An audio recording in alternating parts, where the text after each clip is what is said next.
You know what's scary? What? Building a new home. It is a little frightening. Yeah, so there's a lot of mistakes that could be made, but today we are going to share 5 mistakes that you could make, but how to avoid them. And not only that, but to enjoy the whole process. This should be fun and exciting and get your creative juices flowing. So that's what we're going to help you do today. This also applies to just designing, decorating, renovation, but we are doing a new build project. It is the Park Place project where we recently shared how to shop for countertops. So this is another one of those videos where we're sharing what we're doing with the Park Place project, but give you application steps to apply to your own projects. Yeah, and look, this is going to cover a much broader situation because we're going to tell you from start to finish how to really do a renovation or a new build and be successful. And even whether you have a contractor or you are general contracting yourself, you are hiring a designer or designing yourself, wherever you fit, these are just things to be aware of that will save you the headache, the overwhelm, and allow it to be enjoyable. What's the first mistake? Not having a plan. Yes, and we've seen this play out in many different ways, having ideas in our head where you feel really good and then it just goes rogue because there's a lot of details to hash out. It's not just this one concept where you're like, okay, I have this inspiration photo, I can run with it. You need it documented. That brings us to today's sponsor, which is Milano, and I'm excited to share exactly how we're using it to plan every detail from the actual mood boards and the design of each room to what content we're planning on sharing with you for these projects and even some side projects we have. Mom and I want to make a coffee table book. I've been designing some art prints for you guys. So there's a lot that can be planned in this beautiful app. So I'm excited to share. So Milano is really a app for organizing creative projects. So I feel like a lot of times visuals are the most important for creative projects, but there's nothing really combine the visuals with the to-do list and all of those details, and you can combine everything in one. So I have this dashboard that I made, and so I put like a little cute quote on the side because I wanted to inspire myself when I open my computer. What does it say? It says, I'm going to make everything around me beautiful. That will be my life. And it's Elise DeWolf. Elise DeWolf. And I don't know who she is. Or how to pronounce her name. But it's a wonderful quote. I just had a little column here that says currently. I put our design projects, art prints, and then coffee table books, so you can kind of see those are more simple, but when you get to the actual design projects, it has a lot more. You can zoom in. I just put numbers. These are the 4 projects we're working on right now. We have Park Place, we have the Lake Fork project, we have Pearson project, which is actually a virtual client, and they're amazing in Tennessee. And then we have one project that we'll share very soon with you guys. The Park Place project, I put also a little column right here and it says currently, and I put where we're at. So we went to the house and blessed it and put Bible verses on the frame. And so I put that picture. I think it's a great place to like encourage yourself. This was actually a template that I started with. They have templates for architects, for designers, for photographers, for marketing agencies, and I mean it goes on and on and on. This has been an industry need for a long time. What I love about Milano is I feel like it's simple but complex, and it keeps going. This is a sub board of my main board, which the main board was the home page, and then the sub board went into design projects, and then the next sub board was each individual project. So you can even open these into mood boards for the primary bedroom. I have the primary bath. Mom and I are pretty good at planning, I would say. We've done some legwork to make sure we have all the details for this project, but I will tell you that we made these renderings and things were evolving. Yeah, things changed over time, and so we really like being able to kind of keep it all in one spot so that we can look back at what we were doing and move forward in what we want to do. Yeah, so here we had kind of a checkerboard marble floors, which is beautiful, but it didn't feel as earthy as the rest of the house. So I put a little note here, renderings feel like they could be a little too glam for the overall cozy, earthy feel. Because if you're building a house or renovating a house, you don't want the rooms to be matchy-matchy, but you do want there to be this cohesive feel, but also that reflects the client. So if like they're different in each space, you're probably missing the mark on what the client wants and needs. I added this brick floor, and I think you found this wallpaper. The client actually found this light, and it was almost like the perfect marriage of all the things that we were missing from that. So being able to take the renderings, put these notes, and use this mood board template to plug in all that information. Our client can make comments, mom can make comments if I do something, I can make comments if mom does something. It just gives us a place to collaborate. Another place that we needed to collaborate was the dining room. I mean, this is, this mistake is not planning, but I think the other mistake that people make is not letting it be something that evolves. Yeah, I mean, I think a build project needs to organically develop. So when we first started this project, they really wanted modern black glass frame windows, and then they decided, you know what, we're going to go with something more charcoal, and then inside would be paintable. And so we had created this buffet based on the room was going to be surrounded with these black framed windows. Well, now they're not doing that. So what we really decided is we need to bring it more into the same vibe, if you will, and the same color scheme. And so we're just creating the same piece of furniture in the room, a built-in, with a different color scheme. And that's what we did in the laundry room too. We just evolved it to a warmer, moodier vibe. One thing I love is you can actually draw on here, and their little draw tool is forgiving. It makes my janky handwriting look kind of cute. And then these are actually on here. These are just links from Instagram. So you can take here and you click link, and then you drag it on, and then you put that link, and you're able to pull that information, and it auto populates that from Instagram. So if I find inspiration, I don't have to screenshot it, save the image, pop it on there like you do in other places where you make mood boards. But it's also just the fact that I can add my to-do list, add my shopping list. Anytime I can just drop and drag, I'm happy about that. I have our shopping list here. On our main to-do list, I have next steps. So order the furniture for upstairs, order lighting, source vintage doors. There is a lot of things to source here. So having it all in one place is amazing. I put these columns also to divide it for each room. I have upstairs, office, dining room, bedroom. You could keep going. With the web clipper tool, I'm able to literally, while I'm browsing and I'm on Forehands or Visual Comfort or these amazing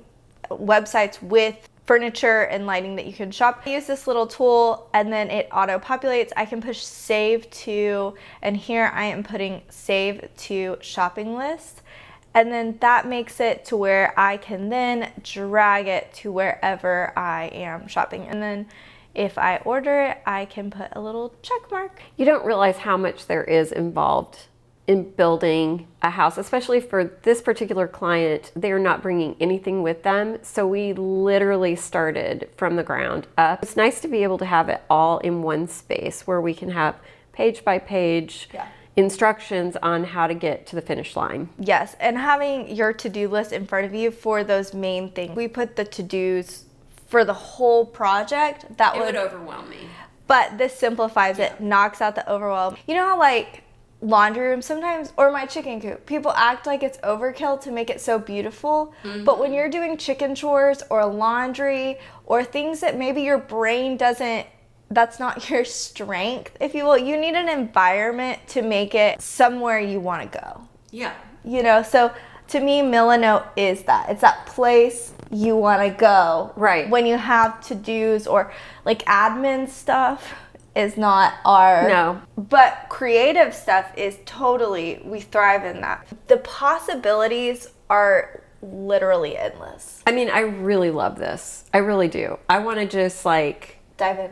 Yeah, it's amazing. Milano is free with no time limit, so if you want to try it out, use the link in description. Mom and I will continue to do many more creative projects, design projects, and even these little fun creative side projects that sometimes fall by the wayside because we don't have a place for them. So now we We're very excited. Now the next mistake, which So, number 1, not planning. not planning. Number 2, Not going on site regularly. yeah. So this corresponds with not planning because when you have a plan, then you're able to communicate very clearly to the contractor, to the subs. We had to go on site and solve some problems. Yeah, so most general contractors, builders, just overall do not want their clients on site. Okay, I'm just going to preface with that. Most of them would rather just take the ball and run. However, if you're really wanting to make sure that things are executed and that you're able to make changes, you do need to go on site and regularly look at the project. That's probably the case, but when we take on clients, I never mind when people want to get involved and we're not general contracting at all, but when people want to interject and participate a ton, I don't mind that. It's when they want to take over. Micromanage. So that's what I was going to tell you. Yeah. If you will preface your job, your renovation or your new build with your general contractor or builder and say, I really want to be involved. Would you mind? I'm going to come check on the project. I'll let you give, feedback and let you know how I feel about things. And build a rapport so they know that you're letting them do their job, but you're also wanting to be involved. So we have a great relationship with our friends at Park Place. Their builder, he's a longtime area builder, and we have a great relationship with him. And we've just been able to collaborate and work with him like a hand in a glove. It's been great. Yeah, so really the step here, the solution, I guess I should say, is to trust the process. So if you're hiring a designer, trust that designer. If you are hiring a general contractor, trust them, but don't be afraid to speak up and share your thoughts, but not slow down and ask yourself, am I taking what they're saying and giving feedback based on their professional opinion? Of course, I would never want to design a home where I'm not taking in consideration everything for the client. But sometimes when I'm speaking about something or petitioning, please trust us here. Can I say something? You are very good at that. I am not as great at. Shelby is an amazing communicator, and she's able to talk to clients in a way and say, maybe we can do something better. And I'm like, that's terrible. What are you thinking? So we both kind of bring a little bit of Mom's the levity, full I guess. truth teller. Yes. I don't want to hurt anybody's feelings. I want to come in and say, I'm considering this very strange architectural piece you're wanting to add here, and I think I understand where you're coming from. I don't know if that's going to stand the test of time. I don't know that it's timeless. So sometimes we're just saving you the heartache of redoing something in 5 years when it's out of style. Or there's many reasons that a designer might speak up and tell you that's not for. Or a contractor. Contractors will come in, they'll tell you function. So for this one, what were the specific problems that we caught on site? Well, they had their plan, right? They had their architectural drawings, and the builder handed that off to his very trusted framer, who's been also framing for years, decades actually, in our area, and he's perfect and he's great, but they didn't have arches or very detailed information about some of the features that we were going to put into the design. And so when we walked through, we were just having a chat, and we said, hey, can you just frame out this arch for us here? We really want these vintage doors there, so we had to then kind of move that doorway over.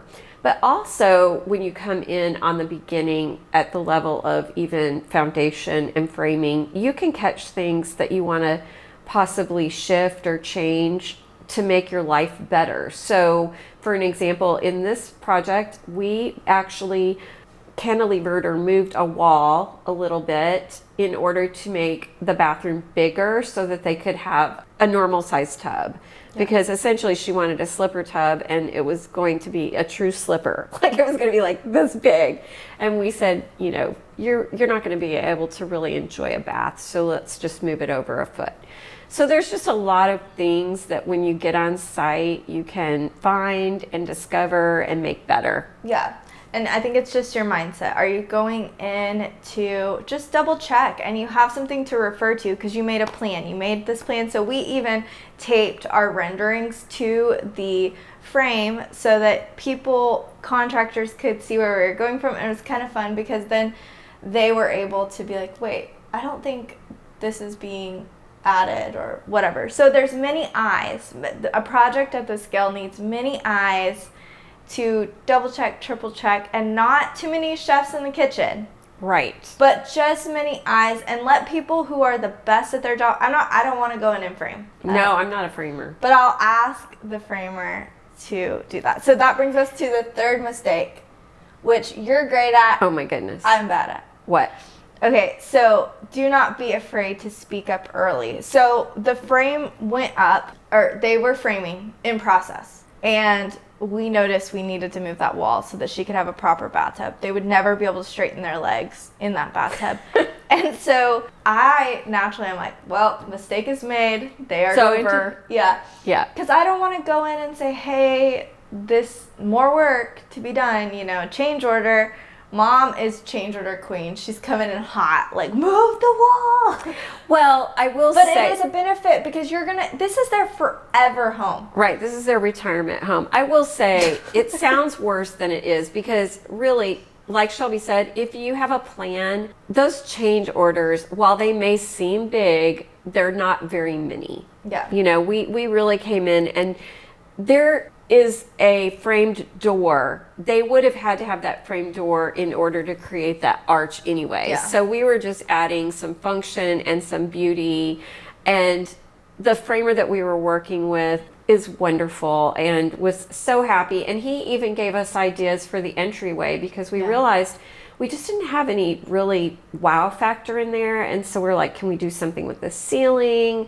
Yeah. I mean, this is the time you can go in and create a little bit of a moment in a space, if you will. And so it was fun. And it's not stressful when you're working with professionals who love their job. Yes. Yeah. But you still have to be bold enough to speak. I don't know why. Like if I'm at a restaurant and the server gets my order completely wrong, I'm never going to tell them. I am just going to eat that food and be happy. But when you are building a home, it is not the same thing. So you must speak up. And I learned that, especially during renovation, like, wait, you guys, But here's the funny thing. You should always have a Michelle because if you're a Shelby, then you need to call your Michelle to come in to make the thing happen, right? Yeah. Because because I have noticed, I think it's pretty common for people my age to be a little bit more timid to speak up. But then for you, like, for me, I'm like, I want to text them. I don't want to call them. I don't want to but if you're kind and you have a back and forth conversation and you listen, because quite frankly, there have been times in projects where my contractors have said, you know what, that's just not going to work. And here's why it's not going to work. And then I'll say, well, do we have a workaround that I can have the same look for, maybe another way of building. And so like for the fireplaces, we did have to come up with a workaround to make them. We did. Yeah. So there's, that's something too you need to be involved in because if you don't tell your framer where to put your firebox, they are not going to frame out for it with a hearth or without a hearth. So these are just really common mistakes people make, just letting their GC run with everything. Mm-hmm. Yeah. But hopefully your GC, that's the benefit of having a GC despite the cost. The benefit of GCing yourself is your eyes are on the details. The con of that is your eyes are on the details. So are you going to miss it? Because those contractors have built so many homes, so they know what they're doing. Look, we've told you guys these stories a lot, so if you've followed us for a while, but we've had some crazy stuff happen. I came in one day and my house was ocean teal blue because I texted my contractor Oyster bar, and he painted my house Oyster Bay. Yeah. And it was just because I didn't have eyes on. If I would have been there, I could have caught him before he painted a large majority of my home blue. deep blue. And you had the same thing with a black on cabinetry, because she had given a white paint for some, a black paint for the others, and somehow he didn't have it in mind and just shot everything black. The whole house was black. And then we've also had situations come up in, like framing fireplaces. Like I said, I just kind of let the contractor GC handle that and came back, and my firebox was way too high. Now, it was a happy accident, and so that's something else you might want to think about is, can I live with that after it's already been done? How can I actually make this work for me? Maybe it's not the end of the world. Maybe it's not the end of the world. And sometimes those faux pas end up being the best design, because you got to think out of the box and figure it out. And so, so it's just, again, a mindset thing. How are you approaching this? How are you communicating this? And how are you not freaking out? Yeah, it's okay to freak out a little, but then you have to come back to, it's just a house, right? And even though it is something that you're going to be living in and it's important, I don't think it's just a house is the phrase you're looking for. It's everything's fixable. Everything's fixable is the phrase I'm looking for. So it is just, the house is a big deal, not just because it costs money. It's where you live, it's your shelter, it's where you make memories. So creating a space where you can do that is so important, but not every jot and tittle is going to take that away. Right. But with planning and speaking up and being on site, you'll be able to not freak out as much. So, mistake 4 is not thinking of how your new home can make your life easier. Oh, wow. Yeah. This is my forte, because I look at every new thing on the market to see, okay, is this like something that will like make my life easier? So for example, even before it was popular to have an appliance, not garage, but like an appliance cabinet for all the things, I built one. And just to make, because that was functional for my family. I like spice drawers. And so especially in kitchens and bathrooms and laundry rooms, those spaces where you work, you want to make sure you have all the functionality. So in Tammy's house, what is the one? Well, that girl wants every single feature in her laundry room. She is so excited to have drying racks and a place for her bin and a fold out ironing board. But the placement of the laundry room, I think, is really the thing that they were so strategic and thought of. Yes. The laundry room is right outside and has access from the primary bedroom closet. So for them in this phase of life, their kids are moved out, they have grandkids now. So this is really where the only laundry flow, if you will. And so it's perfect. But honestly, I think even I've seen people put just a washer dryer just in their primary bedroom closet and then have some upstairs. Now that is bougie, but you can think of ways, depending on like what type of home you're building, there's still ways to accomplish that flow and thought for placement of things and access points to things. I've seen people do where their pantry, there's a little door from the garage, so they pull in from the grocery store. I love that. Yeah. Yeah, if I didn't have to have the dog room, okay, I know you guys. Well, that would be a thing. That would be a thing for me. No, I'm saying for people, like for you, I would say you don't even park in your garage. So it would be silly. It is your dogs, thinking of the amenities for your dogs in your home. And my bunny. And your bunny, that's important. So thinking about those things and making it function for you. But my point is, I would have created a butler's pantry that came in from the garage where everything was right there, just like right there. But my puppies needed a room. That was important. Yeah, and that's not going to be the most functional thing ever because you don't park in your garage. True. So I think the idea is cool. So don't Don't like. Yes, there's a tip right there because Yes, if you get lost. if you see all the cool things and you try to put all the cool features in your house, you're going to be like, Yeah. But you need to focus on that. Like, what is most important to you? Most important, how do you function in your home? Yeah. And so don't try to do all the things, but make a priority list. This would be a great thing to do in Milano in those rooms. So say you have the mood boards, have a priority list. Is your priority the space for your pets, the access to your laundry room, your storage needs, but whatever. I mean, there's so many different things you can have listed as a priority. But I do think too, having it sitting in one spot and taking some time to mill over it, because Mom and I are totally like stars in our eyes chasing squirrels. Hey, is that why they named it Milano? Like mill over it? No, but that's... Mill over a note? I don't know. I'm just saying. No, but that is a good point. Is just to take time and let it, you know, you don't have to take months or even weeks, but having it all in one spot, and that while you're looking for inspiration, say you're scrolling on Instagram, you're going to see more and more and more, and it will prove what is priority.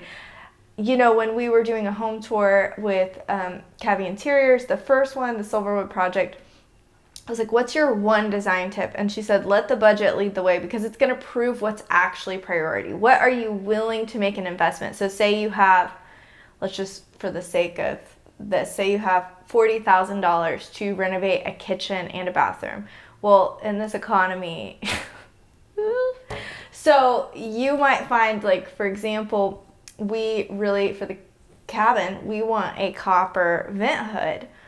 They're $5,000 to $10,000. We're still working on that. We're going to get it. We just may have to. We may have to figure out another way. Well, I've come up with another solution that's a pivot, just to ask: is this worth the effort and the money and the, you know, whatever? So then you kind of ask when you have the budget, then your priorities become clear what you're going to invest in. And some things are just so worth it because they are truly a priority. Right. Like a $5,000 copper hood. I'm going to figure it out, y'all. I'm going to figure it out. Pray for me. Okay, so that brings us to mistake 5. This is a perfect segue, is don't be afraid to price everything out.